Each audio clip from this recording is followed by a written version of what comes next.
This is a Squiz podcast. We're your shortcut to being informed. Squiz Kids! It's your daily news fix. Fun, free, fresh.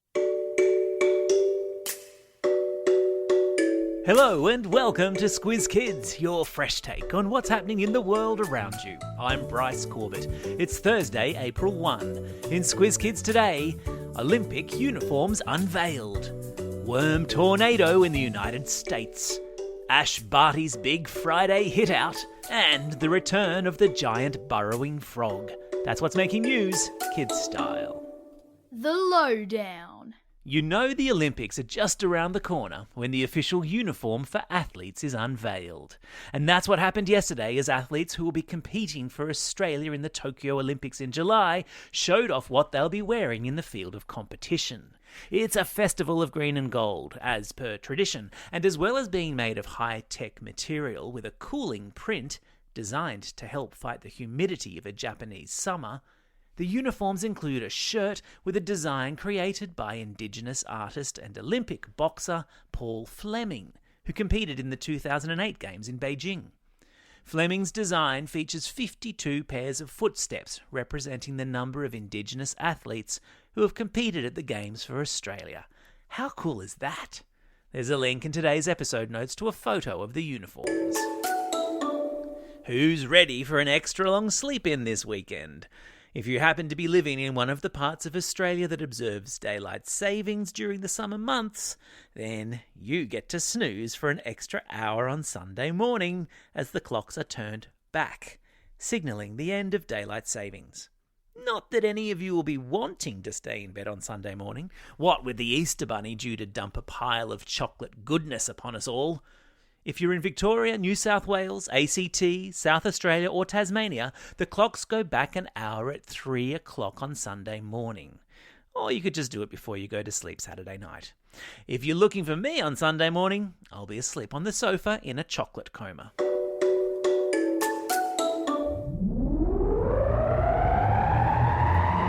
Spin the globe.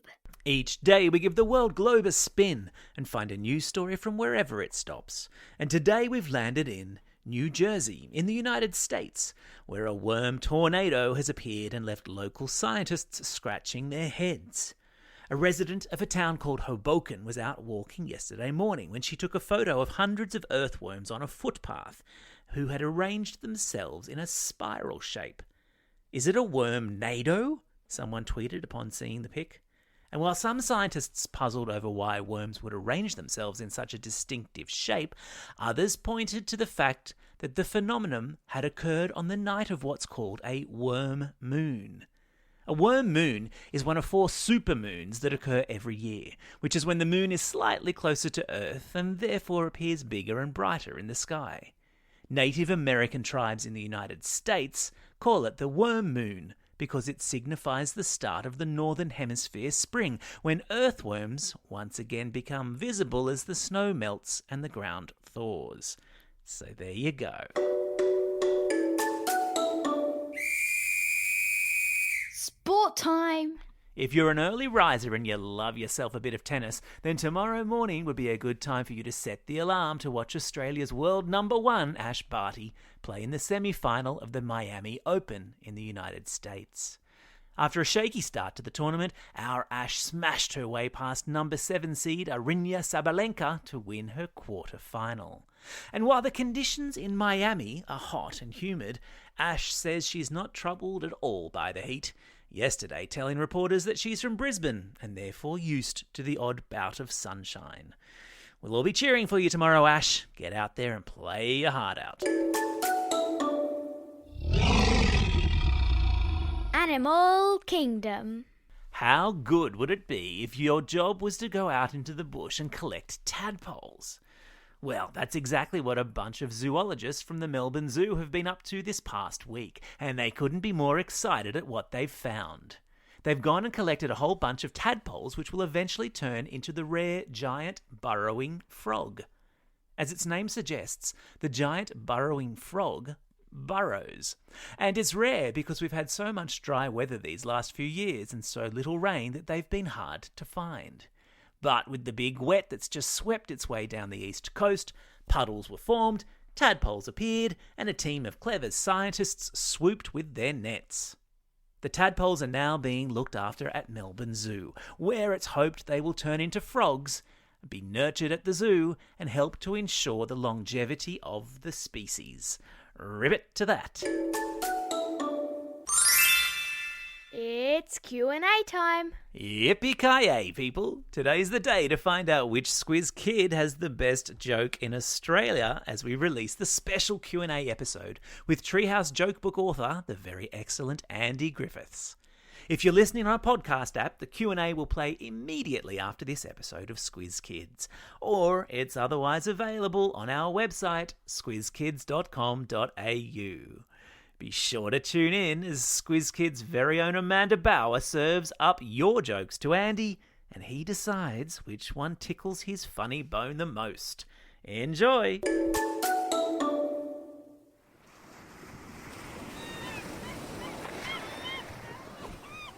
This is it, friends, the last regular episode of Squiz Kids before we sign off for the Easter break. But don't worry, we're not going to leave you completely alone. No, indeed. We have a whole slate of Easter holiday programming in store for you. Starting tomorrow and every Friday of the holidays, you'll have yourselves a Kids vs. Adults quiz, where you get to test how smart you are compared to the adults in your life. Go the kids! And next Wednesday, because we had so many excellent jokes sent in for Andy Griffiths and not enough time to air them all, we've created an Easter holiday Squiz Kids Jokathon.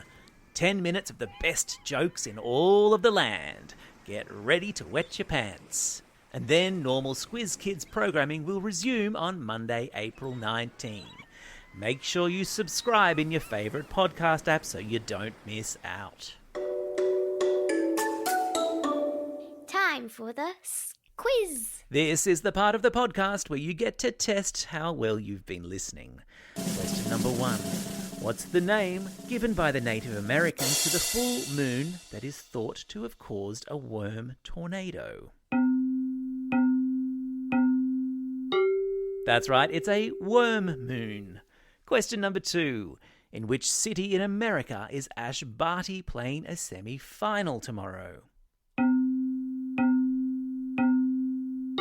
Yeah, it's Miami. Question number 3.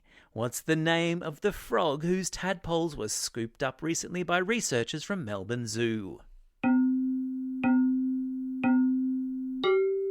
That's right, it's the giant burrowing frog.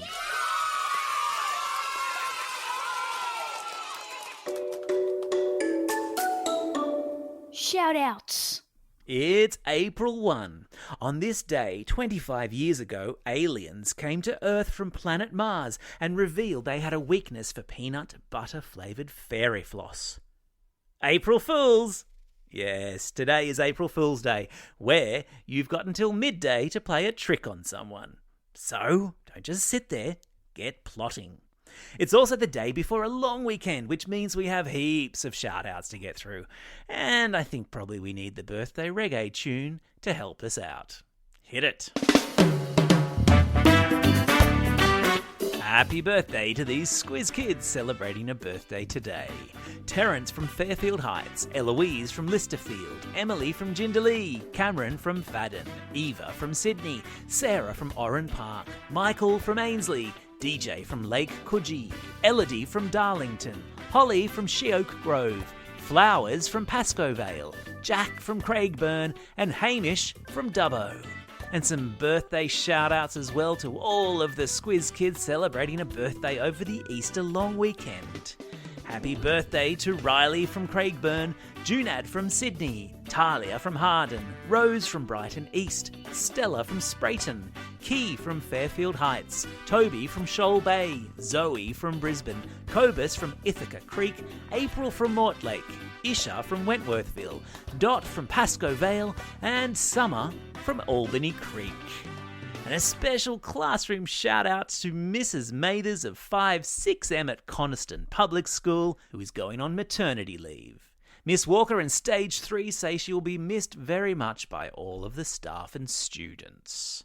Don't forget, if you've got a birthday coming up and you want a shout out, or if you're after a classroom shout out, drop us a line at squizkids@thesquiz.com.au. Well, that's all we have time for today. Thanks for listening to Squiz Kids. We'll be back again on Monday, the 19th of April. In the meantime, get out there and have a most excellent Easter break. Over and out. Squiz Kids is proudly supported by the Judith Neilson Institute for Journalism and Ideas.